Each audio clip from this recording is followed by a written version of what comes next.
Hi, this is Jeff Holsinger. I'm going to do a quick overview of the build of the new 1.8 meter Falcon Skywing airplane distributed by Extreme Flight. First of all, I'm sponsored by Horizon Hobby. I'm a team member, and I'm not sponsored by Extreme Flight or any other manufacturer to do with this airplane. So I'm just going to give you my honest opinion of the airplane and what I like about it, and maybe some of the things that I think are a little different. So let's get started. Overall, the airplane went together in about 4 days. The amount of 4 afternoons actually. The amount of prefab that's done for you is unbelievable. But I spent most of my time doing the wiring, wire ties, and bundling up the wires and trying to make everything really neat. I'm a little on the OCD side when it comes to installs on the airplane, and that's what took the majority of the time. If it wasn't for that, I could have done this airplane in 2 evenings very easily. Everything is pretty much done for you. All you have to do is assemble the servos, assemble the control linkages, you know, the straightforward stuff. Put the receiver in, put your turbine in. It comes with a lot of templates. The wiring harnesses are already there, the plugs and all that stuff, and we'll go over all that. But just doing an overview of the airplane and what I really like about it. So let's get started. So first of all, I want to talk about the paint job on the airplane. Pretty much spot-free, immaculate paint job. I mean, the finish on this thing and the lines and the taping that they did when they taped off everything, as you can see, I can't find anything wrong with this airplane at all as far as the paint job. The fit and finish is unbelievable. The ailerons and flaps are top, we used to call them Kevlar hinges. They may have another name for them now, but they're live hinges. They're part of the skin. They work really well. The paint is just perfect down in the where they actually move the control surfaces here, so you can see. It's something that CompArf and a lot of the guys have been doing for years and years and years. It's a proven process. One of the other things about the airplane is it requires no tools to put the hatch on or no tools to remove the elevators. And as you can see, these two buttons here remove the elevator halves. It's the same on the wing. They're underneath on the bottom of the wing, so it's not as easy to show you. The rudder, they really thought of a lot of stuff in here. Normally the rudder would set in there straight like this, kind of flat, and it'd make it hard to get the screws in. They've tilted the rudder out like this so that when you take this hatch off, you can actually insert the screws into the rudder servo, which is really a cool idea, because little things like that can get frustrating when you're building an airplane, when you're trying to work in the closed tight quarters. They did that on the rudder. They also did that on the bottom of the wing for the aileron servos. They work the same way. They're in there, instead of straight up and down, they're in there at an angle, which allows you to get your Allen wrench in there and run the screws in and then tighten up the servo arm. I really did like that. That made the assembly part really easy. Of course, the airplane is vector thrust. It's all pre-assembled for you. All these little clips and everything are already done on the airplane, which saves a lot of time. And I know a lot of guys have worked with these little clips, and we call them Jesus clips because they flick off and you can't never find them. They're already installed for you, so you don't have to deal with them. To remove the tailpipe, it's really quite simple. You pull out these hairpins right here, and then you can pull the tailpipe out the front of the airplane, which is really nice. Let me show you how easy the horizontal latches and unlatches. So right now it's latched. As you can see, that's unlatched. See if I can pull it back. I'm trying to do this one-handed, but grab a hold of the surface here. So anyway, as you can see, here is the elevator. It has the plug already pre-installed. You just put your servo in there and then put the servo connector in the end of the plug. It goes on the airplane just like so. And again, excuse me by doing this one-handed. And went in. Now to latch it, you just push the button down. Now it's latched. No screws or anything to tighten up. I really think that's a cool idea. The hatch is done the exact same way. Of course, it's got two buttons up here. I'm not going to latch it or unlatch it because I'm trying to do it one-handed. You push one button, it latches, one button unlatches. They're painted to match the canopy. Pop the canopy off, it goes forward like most canopies do. And it's really cool how they did that. There's screws there in several places. And then the way that the latch works is a screw right there. It goes into the hole and it latches. Now we're inside the airplane, so let me show you the layout that I did. Obviously, I use nothing but King Tech engines, and this airplane is designed for, I guess, for like a 70, 86, and a 102, and a 120, maybe a 142 if you're going to do a lot of hovering. But this was a 102, and man, I mean, it fit in there just perfect. The rail mounts, as you can see, these holes are already here, so that allows you to take the rail mounts out, attach them to your turbine, and then set them back in, and then you drop your Allen wrench down through here so you can tighten a bolt. Again, it makes for an easy assembly by doing little things like that. The gas tank and smoke tank are pre-built for you. So this is a smoke tank on top. This is the gas tank. It comes with the fuel line that you need and everything that you need. It comes with these really cool releasable wire ties. So you zip it down, and what I did, I zipped it down and I put these little baby wire ties instead of cutting them off, so that if I ever need to take the gas tank out, I just cut the little wire tie and then I can release the big yellow wire tie and pull the gas tank out. One change I did do, they send two of them, and the other one's supposed to go over the top. I did something a little differently. I glued a block on the back of the gas tank, and it's underneath the wing tube. So to get the tank out, you just loosen up this wire tie by pressing the release, and then there's a block underneath the wing tube. You just simply lift the front of the tank and it slides out. So it's super easy to do.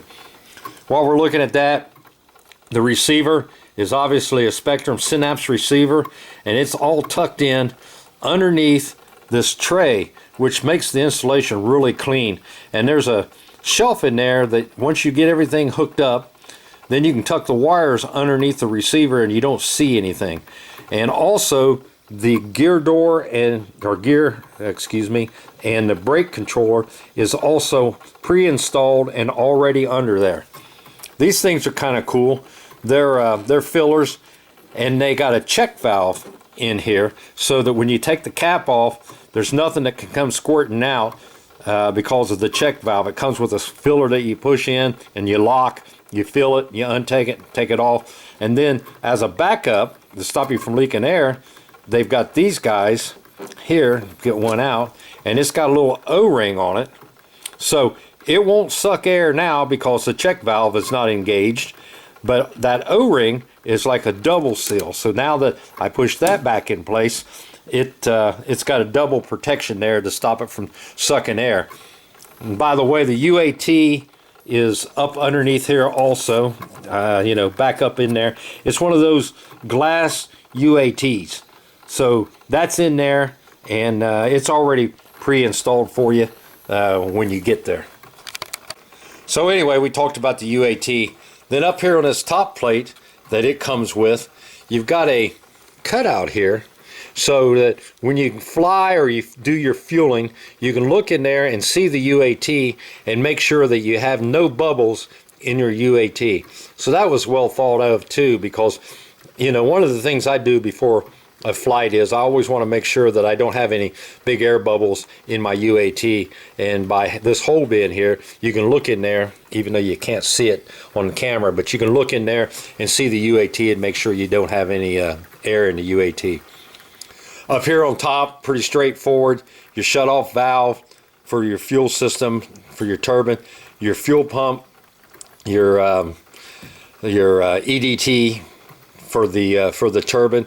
This right here is the AS3X Plus Synapse gyro system that I'm using in all my jets now.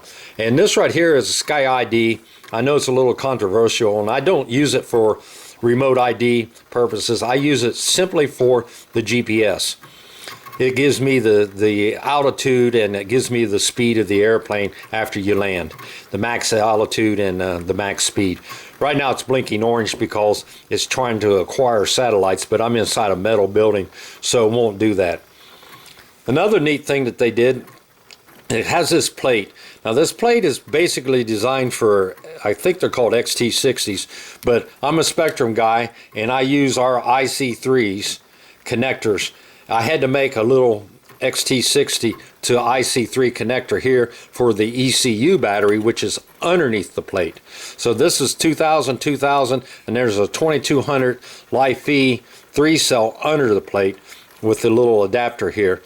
And the reason I had to make an adapter there and I didn't have to do anything here is, and I'll show you real quick, is if you take an IC3 and you sand this back edge down a little bit and you sand the front edge down just a little bit, they will actually plug right into the XT60 connection. So as you can see, that's an XT60 connection. This is an IC3 Spectrum connector, and it plugs right in there, no problem. So I really like that. I kind of thought I was going to have to 3D print some things here, but I got looking at the center to center pin connections, and they're both 3mm, and I got messing around with just a spare plug, and I was able to figure out that it takes very little sanding and I can go ahead and just use those. You can't do that here on the turbine side because it's the other end, the male, female, whichever end it is, and XT60 will not fit there because you need to have a slot. So I had to make a little adapter right there, which is what this is. So that's IC3 to whatever that is, XT60 I believe is what they call those. So made up in a little adapter, and so I can charge the battery. So that's pretty much the airplane in general. Now I'm going to go over to its bigger brother just to show you some of the things, the details that they did on the airplane. It all obviously comes with a very nice landing gear. It's JP Hobby, but they've anodized them and they branded them Skywing.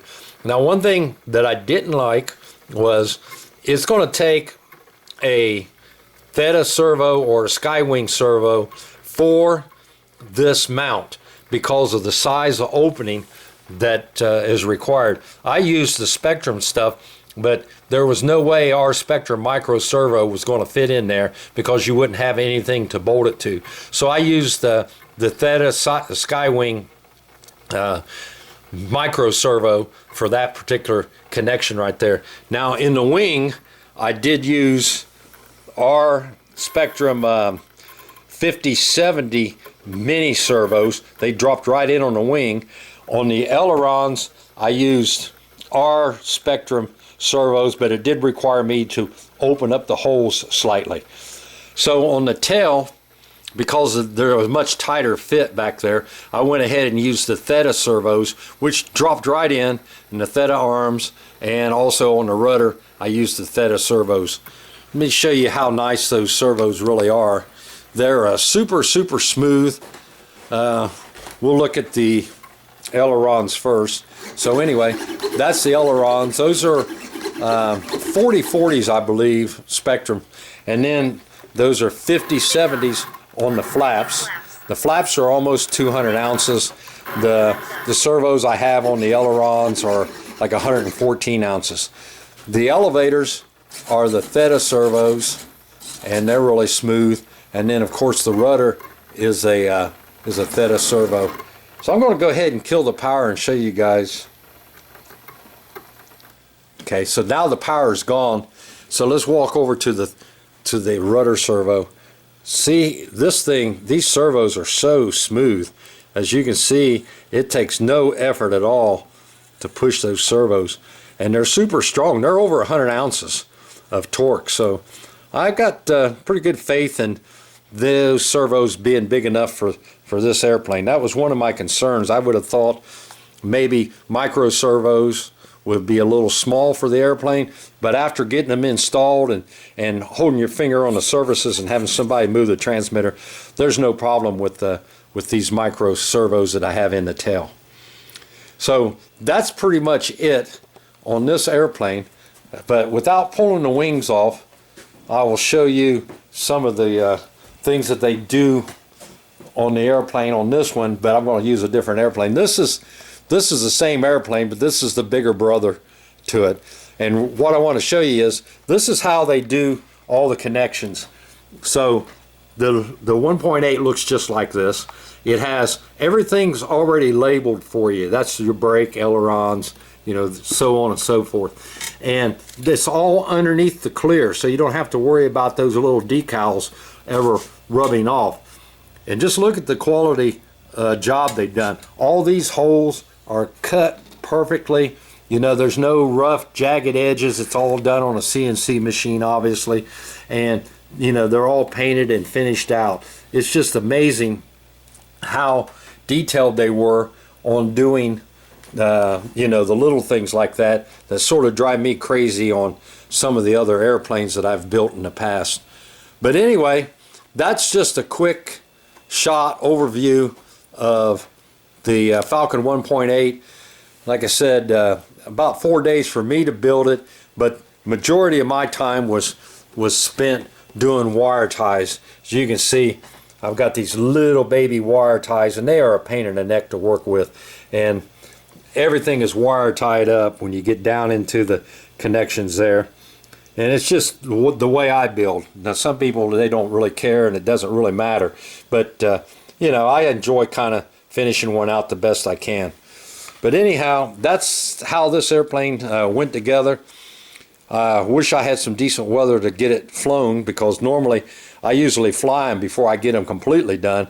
In this one's case, we've got 12 inches of snow on the ground and nowhere to fly it. No good weather in the next 2 weeks. It doesn't look like at all. So, but as soon as the weather breaks, I'll go ahead and fly the thing, and I'm sure it's going to be fine, because the all-up weight with this one, with the UAT empty, weighs 16.2 pounds is with the way it's set up, and that's the true weight. So they advertise 16.3, and mine actually weighs 16.2, but it may be because I've got smaller batteries. I've got, like I said, these are 2000, and then a 2200 underneath there. Oh, by the way, these things here come with the airplane. This right here is your wing tube and your anti-rotation tube. Then you hang a wire on this. You sandwich them in between the wing and the fuselage, and you hang a wire on there, and that's how you do your CG. This is your flap meter. Tells you how many degrees that your flaps are doing. This is your aileron. Tells you how many degrees your aileron, and of course your elevator, your rudder. You know, you guys been through that. And they also give you a right and left side, so you can do both sides at the same time, which I kind of thought was kind of another nice added little feature. Now that I look down here underneath of it, it comes with these guys too. There's some fuel dots or vents or whatever. They get bolted into the airplane. This guy here's got a little O-ring on it and a magnet, and so when you're doing the transporting, it just snaps in place, and everything stops you from leaking fuel. One last thing is it comes with these really nice wing bags for your fuselage. You got bags for the fuselage, and you got bags for the wings, and you got bags for the horizontal, and they're really nice. They got a zipper on the end of them, and they're included in the kit. So it's a really nice kit, easy to build, looks to be probably very, very easy to fly, because it's super, super light. And the lighter a jet is, it's always much easier to fly. Everything went together great. Didn't have to do any kind of re-engineering of anything. The only thing that I did different other than what they've done is I glued that block on the back of the gas tank, so I didn't have to use 2 wire ties. Other than that, it's built just the way the factory wants you to build it. If you got any questions, give me a call. Thank you very much.